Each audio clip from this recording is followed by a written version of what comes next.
Hi my YouTube family, welcome back to my channel. ఈరోజు recipe వచ్చేసి చూస్తున్నారు కదా, సండే స్పెషల్ చికెన్ కర్రీ అండి. ఈజీ మెథడ్లో ఎలా చేయాలో చెప్తాను మీకు. అప్పటికప్పుడు మీరు చికెన్ కర్రీ ఎలా చేసుకోవాలి, బ్యాచిలర్స్ అయినా ఇంట్లో సడన్గా ఫ్రెండ్స్ వచ్చినా కానీ ఎటువంటి మసాలాలు లేకుండా మీరు ఈజీ మెథడ్లో ఎలా చేయాలో చూపిస్తాను.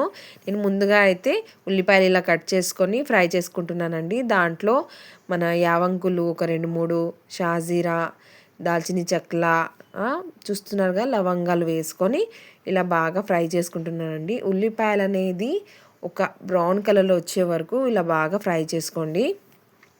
మనము ఒక 2 టమాటాలు, ఒక 4-5 పచ్చిమిరపకాయలు, పుదీనా కట్ చేసుకొని పెట్టుకుంటున్నానండి పక్కన. అది కట్ చేసే వరకు నాకు ఈ ఉల్లిపాయలు అనేది బ్రౌన్ కలర్ వచ్చేసింది. కొద్దిగా అల్లం వెల్లిగడ్డ పేస్ట్ వేసుకొని ఇలా మళ్ళీ బాగా కలుపుకుంటున్నాను. చూస్తున్నారు కదా, అల్లం వెల్లిగడ్డ పేస్ట్ వేస్తే ఇంకా బాగా కలుపుకోవాలండి ప్రతి కర్రీలో.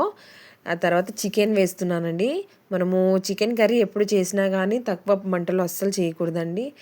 హై ఫ్లేమ్లోనే చేయాలి, ఎక్కువ మంటలోనే చేయాలి. చికెన్ బాగా కుదురుతుందండి, చాలా టేస్టీగా అవుతుంది. చికెన్ అనేది ఒక 5 నిమిషాల వరకు బాగా ఫ్రై చేసుకోండి. ఇలా చూస్తున్నారు కదా, బాగా ఫ్రై చేసుకోండి. చికెన్ని మీరు ఇంతసేపు ఒక 5 మినిట్స్ వరకు బాగా ఫ్రై చేసుకున్న తర్వాత మనము కట్ చేసుకున్న 2 టమాటోస్ ఉన్నాయి కదా, అవి వేసుకొని దాన్ని కూడా ఒక 2 నిమిషాల వరకు బాగా ఫ్రై చేసుకోండి. బాగా కలుపుకోండి. ఇక చూస్తున్నారు కదా, నేను ఎటువంటి ఎక్కువ మసాలా వేయకుండా ఈజీ మెథడ్లో చూపిస్తున్నాను మీకు. టమాటాలు వేసుకున్నాక కొద్దిగా పుదీనా వేయండి. ఇక బాగా కలుపుకోండి. ఒక 2 పచ్చిమిరపకాయలు వేసుకోండి. నేను ఇంకా మిగతా 2 అలానే ఉంచాను, 2 చాలండి. చికెన్ కర్రీ ఎప్పుడు చేసినా కానీ కొద్దిగా కారం ఎక్కువ ఉంటేనే బాగుంటుందండి. తక్కువ కారం వేస్తే ఏం బాగుండదు. కొద్దిగా 1/2 గ్లాస్ వాటర్ వేసి నేను పొయ్యి మీద అలానే పెట్టేశాను ఇక పక్కన. ఆ తర్వాత మీరు ఎప్పుడు చికెన్ చేసినా కానీ కొంతమంది పూరీలో తింటారు, కొంతమంది రైస్లో తింటారు, కొంతమంది చపాతీలో తింటారు. కానీ మేమైతే ఈసారి వరి పిండితో చేసుకున్న రొట్టె తినాలనుకున్నామండి. నా కోసం, మా వారి కోసం అని చేశాను నేను. చూస్తున్నారు కదా, ఇలా మెత్తగా నానబెట్టుకున్నాను.